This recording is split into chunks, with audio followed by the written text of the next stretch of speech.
جس مسجد میں ہم بیٹھے ہیں تو یہ باغڈیری کے خوش فضا مقام پہ بنا ہوا ہے، اور اس میں پاکستان کے ہر شہر سے ہر کاریگر نے کام کیا ہے، اور اس کے جو لکڑ ہے یہ سارا دیار ہے۔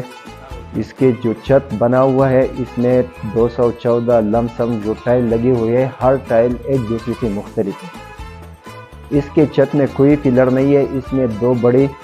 بش ڈالے ہوئے لکڑ کی، اور وہ سارا چھت اس لکڑ پہ ٹھہرا ہوا ہے، اور اس میں کوئی ستون نہیں ہے، دیوار نہیں ہے۔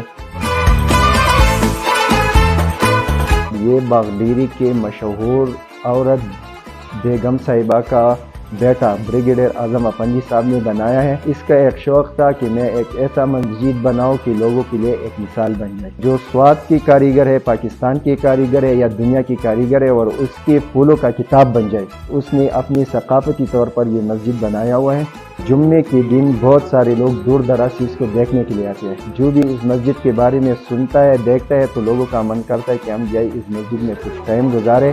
اس میں نماز پڑھے۔ میں پنجاب کے ضلع ساہیوال سے آیا ہوں، تو سوات میں تو بہت ساری مساجد موجود ہیں، لیکن جب سے میں نے سنا کہ ایک لکڑی کی بنی ہوئی مساجد ہے تو میں اس مسجد میں